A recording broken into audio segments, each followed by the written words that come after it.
Ambassador Greer, first of all, I want to say that your office has been responsive when we've had questions, and I quite appreciate that.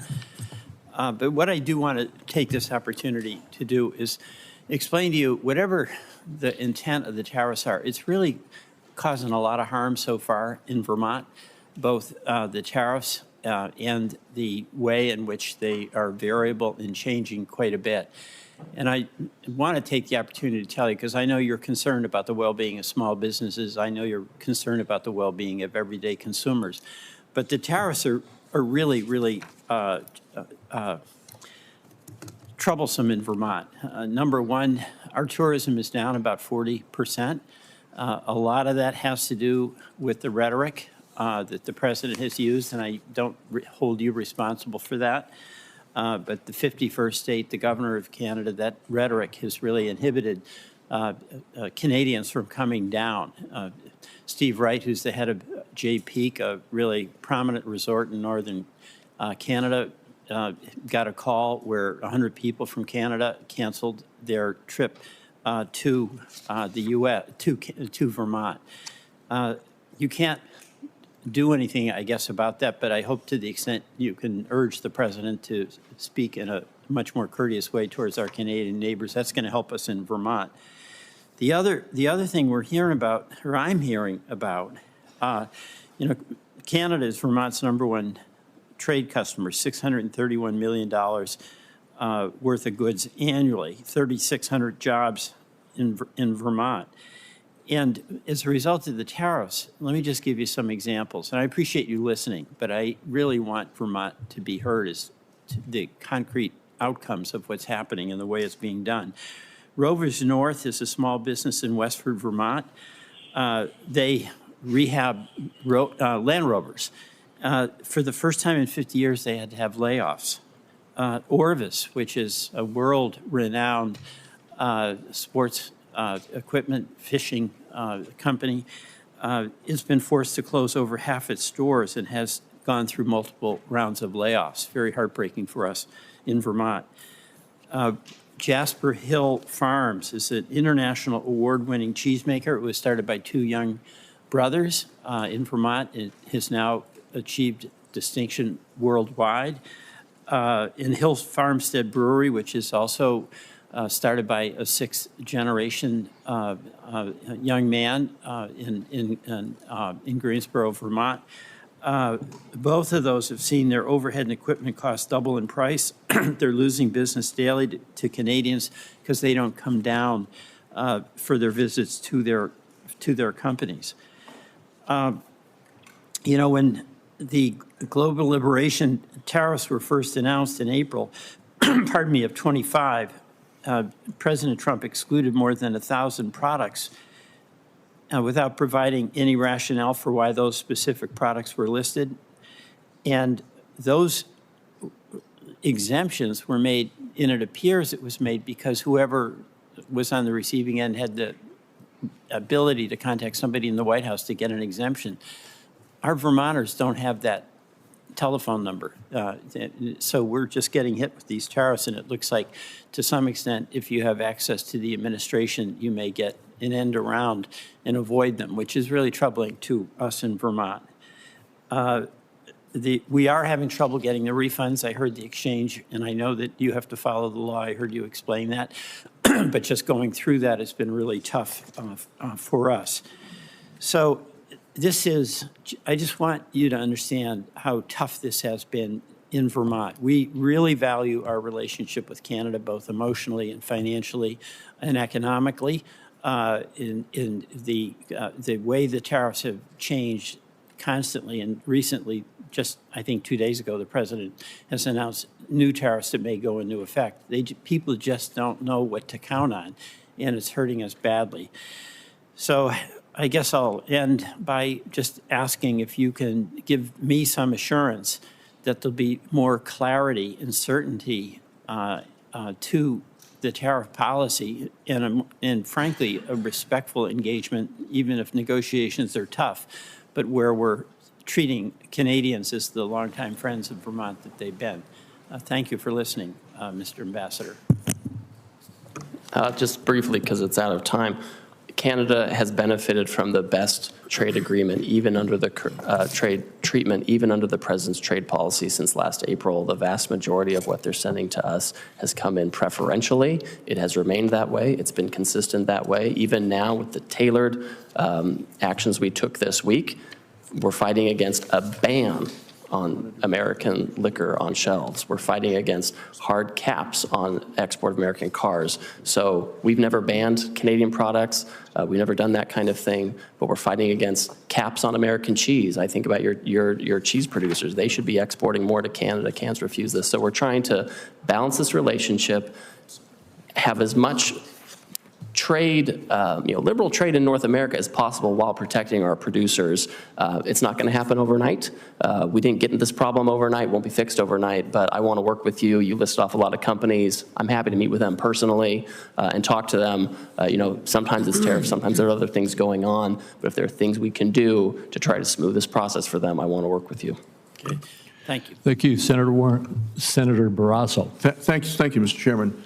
Great to see you again. Thank you very much, Mr. Ambassador. I want to talk about soda ash exports. As you know, Wyoming's Green River Basin is home of the world's largest deposits of naturally occurring trona. It's the mineral that's refined into soda ash. It's Wyoming's top export, supports thousands of jobs across the state, and the industry is facing a serious challenge. That's because earlier this year, producers in India petitioned their government to restrict imports of American soda ash. The result can be a hard limit on how much American soda ash can enter their market, regardless of the price, regardless of the demand. And our soda ash producers can compete with anyone in the world on a level playing field. What we're worrying that is what's happening in India, make sure that we don't get the level playing field. So I'm going to ask how you're working to ensure fair market access for American producers like soda ash in India. Thank you, Senator, and for raising this issue, which we've heard about from your staff. So I have a good relationship with my counterpart in India, and we work closely with their trade ministry. I will raise this with them next time. They have internal processes on trade remedies like we do, but we want to make sure that any process they have is fair, that our producers are being traded fairly, and they get to the right answer. So we'll advocate with them for your soda ash producers. Thank you. I wanted to then switch to beef, Wyoming beef. Our ranchers produce the highest quality beef in the world. Beef is Wyoming's top agriculture export, nearly 150 million shipped around the world each year. For far too long, our ranchers faced barriers that kept them out of foreign markets that they have every right to compete in. Through the administration's trade agenda, we're seeing some real change, but we believe there's more work to be done. There's still too many markets are able to hide behind unscientific and discriminatory restrictions that put our ranchers at a disadvantage. So as you continue negotiating new trade agreements, what more can be done to open markets for American beef and ensure that Wyoming ranchers can compete on equal footing? Thank you, and to your point, we finally got Australia to open up to American beef after 20 years of closure. We have a bunch of, we have Argentina and other South American and Central American countries that have facilitated this. We have gotten China now to agree to re-register beef production facilities. That's an area, or beef import facilities, that's an area where we want to keep focusing because I know a lot of the cuts that Americans don't eat will go to China. And so we had a call this week at the staff level. I'll have a call next week at my level, and we'll raise this to make sure that American beef producers can send some of those cuts they prefer over there. Thank you. And I appreciate you doing the job you're doing in terms of highlighting American manufacturing job gains and wage growth. You did it in your testimony today, so congratulations on the success there. In Wyoming, chemical manufacturing is driving much of our progress. Wyoming sends over $1 billion in chemical products across the world each year. Our producers are positioned to reach even more markets. So trade deals like the U.S. Mexico-Canadian agreement have included commitments to reduce barriers in specific industries like chemical manufacturing. Progress has been limited. So how are you pushing trading partners to follow through on industry-specific commitments and open their markets to our manufacturers across the board? So, Senator, there are really two ways we approach this when we negotiate. On the one hand, you have the tariff barriers, where we ask them to remove tariffs, particularly on chemicals. So that's why we have the European Union despite hundreds of years of working with these countries, finally we have an agreement, and they've actually lowered, as of a few weeks ago, all of their tariffs on all industrial goods, and including chemicals. And then there are non-tariff barriers. For each country, we give them a list of specific things, maybe they're regulatory things, maybe they're certifications, and we ask them to resolve, to simplify, to allow them to do this. And that's how we approach it. Great. Well, let me finish with this question on the Wyoming sheep industry. The sheep industry has been part of our ranching heritage for longer than we've actually been a state. And earlier this year, I raised concerns with your office about surging lamb imports and the strains that they're putting on Wyoming sheep industry. Family-owned operations that have sustained rural communities in Wyoming for generations are now fighting to survive. So I want to thank you for directing the International Trade Commission to investigate whether these imports are harming our domestic industry, and our producers deserve, I believe, a fair chance to compete in their own market. So can you speak to how this investigation is expected to unfold and what you expect going forward? It's a safeguard investigation. I was not in Wyoming, but I was in Utah last week, and I met with farmers who literally were crying tears of joy that this had been initiated. So thank you for your advocacy. The ITC in coming months will initiate this investigation. They will ask the domestic industry and the importers for information so they can determine, was there a surge in imports? Is there serious injury to the domestic industry? If so, they can make a recommendation back to our office and to the president. So we'll see how that investigation turns out and take action if appropriate. Thanks so very much. Thank you, Mr. Chairman. Thank you. Senator Warnock. Thank you, Chair Crapo. Donald Trump promised, quote, on day one, we will end inflation and make America affordable again. Instead, he's made life more expensive for everybody. That's even before his illegal war of choice sent energy prices through the roof. According to the Tax Foundation, Trump's tariffs cost households $1,000 last year and will cost them another $1,300 this year. The New York Fed found that in 2025, 90% of the economic burden from the tariffs were ultimately paid by American consumers and businesses. And a separate Fed study concluded what Americans already know just by going to the grocery store. The tariffs raised prices for families and contributed to core inflation. Welcome, Ambassador Greer. Despite this mountain of evidence, you and the president still seem to be in denial that tariffs have raised prices, a fact that study after study confirms, and it's just basic common sense. Everybody sees it, we're feeling it. So here's my question. Has the USTR ever produced any rigorous peer-evaluated study refuting the fact that the president's tariffs have contributed to inflation, or is your rebuttal to these conclusions just based on vibes, people's feelings, politics? So no, we don't do vibes, Senator. So the Council on Economic Advisors, they've done analyses.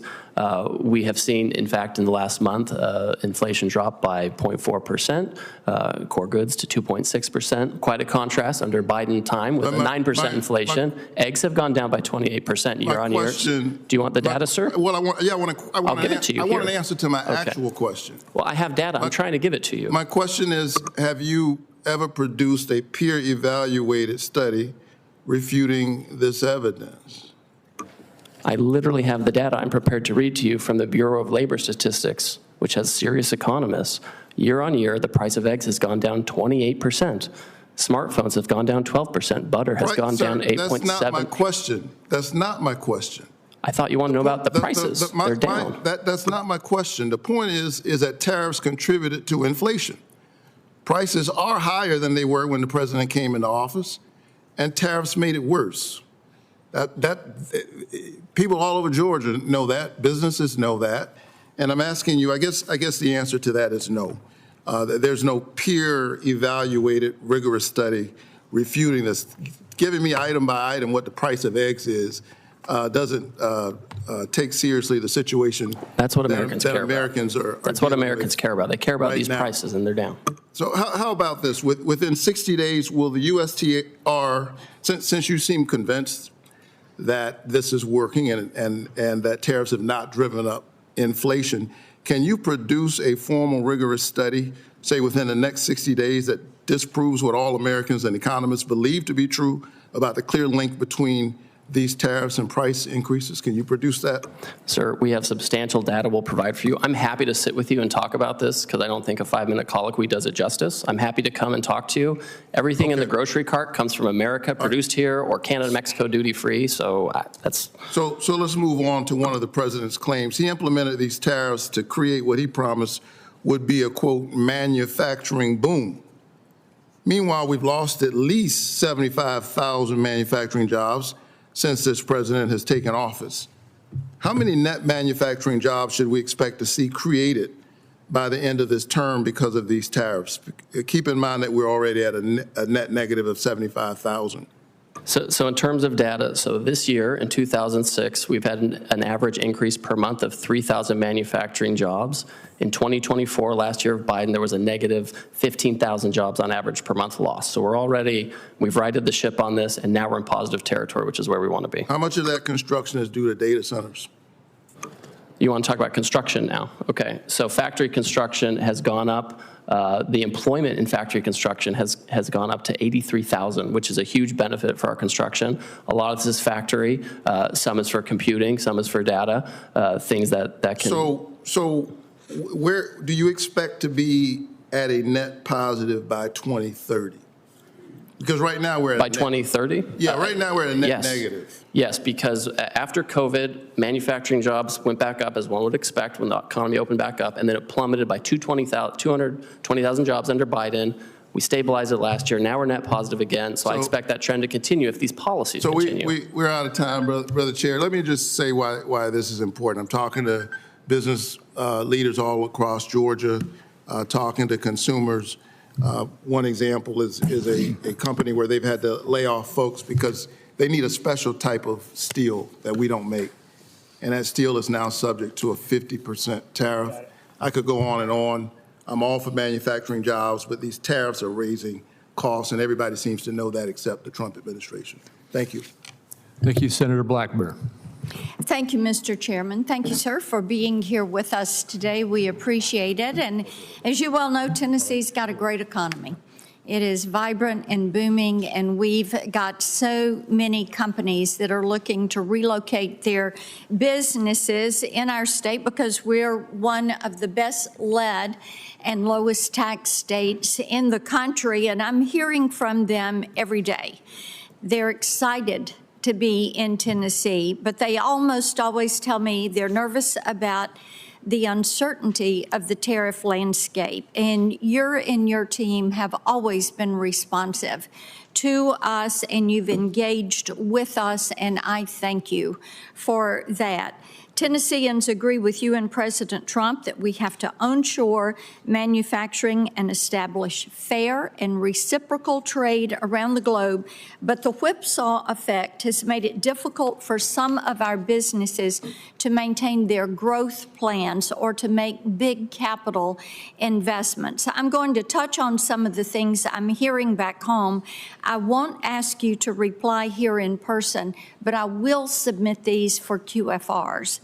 I'd like to start with distilled spirits. We make good whiskey in Tennessee. It's a popular product around the world, but especially in Canada, and we're so frustrated by the actions the Canadians took to pull U.S. distilled spirits from the shelves and are paying close attention to the recent announcement on Canadian tariffs. And the question that I've got for you is, now that pressure has been applied, what will come next? What do you anticipate to be the next step? How do we get the Canadians to put Jack Daniels back on their shelves rather than allowing them to continue talking this thing and not reaching a resolution?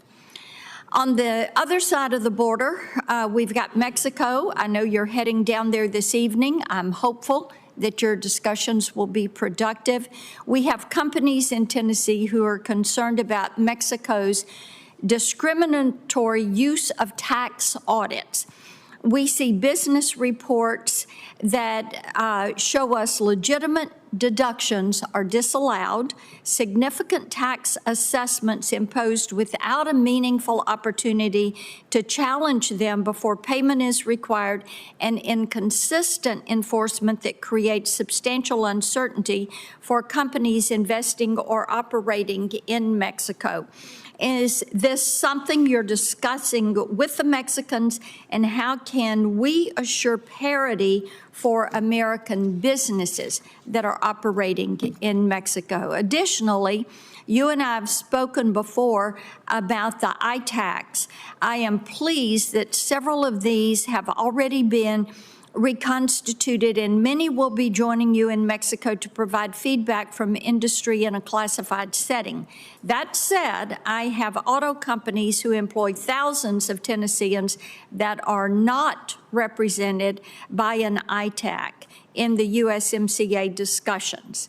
So will you commit to working more closely with them to ensure we land in a good spot on issues like rules of origin and content requirements? Changing gears, we've been paying attention to the Brazil tariffs. Last week, USTR finalized 25% tariffs on imports from Brazil. When the tariffs were originally proposed, a specialty wood pulp was to be excluded. However, when the action was finalized, that specialty wood pulp was subject to the tariff, even though the domestic supplier cannot meet the industry's demand. I have a major employer in East Tennessee who will be negatively impacted by this.